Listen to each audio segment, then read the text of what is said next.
Ang susunod na programa ay rated PG. Ito ay nangangailangan ng patnubay at gabay ng magulang para sa mga batang manonood. Hindi lang pala makitid ang utak ni Doc Carlos kundi marites pa at asyumero dahil nagalit siya ng pagbintangan ni Annalyn si Zoe sa biglang pagkawala ni Lolo Pepe. Hindi napigilan ni Carlos ang kanyang sarili at biglang sumabat sa usapan ni Annalyn at Doc Lyndon dahil ayaw niyang marinig na pinagbibintangan ang anak niya sa labas. Hindi pa nga narinig ni Carlos ang dahilan ni Annalyn kaya si Zoe ang suspect niya. Tapos kung makapagtanggol siya kay Zoe, halatang halata na anak niya talaga ito. Kaya nagalit rin si Annalyn kay Carlos dahil kung alam niya lang ang buong kwento, hindi niya sana pinagsabihan si Annalyn na masama ang magbintang na walang ebidensya. Kaya pati si Doc Lyndon kampi rin kay Annalyn dahil may point naman si Annalyn kung bakit si Zoe at Moira ang prime suspect niya lalo na sa bad history ni Moira.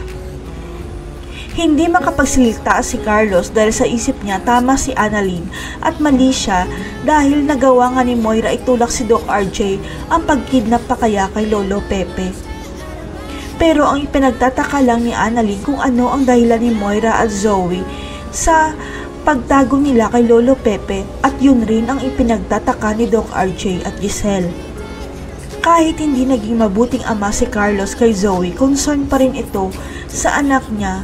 Kaya nagkita sila ng palihim dahil gustong kumprontahin ni Carlos si Zoe.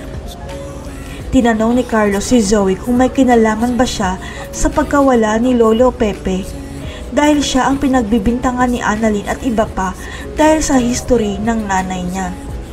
Takot na takot si Zoe sa ginawa ng mami niya at hindi na siya pinapatulog ng kanyang konsensya kaya sinabi niya kay Carlos ang lahat baka matulungan pa siya. Ang hindi alam ni Carlos na pansin ni Annalyn kung paano niya ipinagtanggol si Zoe na parang anak niya ito dahil galit na galit siya dahil pinagbibintangan niya si Zoe. Hanggang sa hindi sinasadya na makita ni Annalyn si Zoe at Doc Carlos na nag-uusap ng seryoso at narinig niya ang usapan ng dalawa na sila pala ay tunay na mag-ama. Mabubuking na kaya ni Annalyn ang pinakatago-tagong sikreto ni Zoe at Carlos. Makaligtas pa kaya si Lolo Pepe o mamamatay na siya kasama ng sikreto niya? Abangan.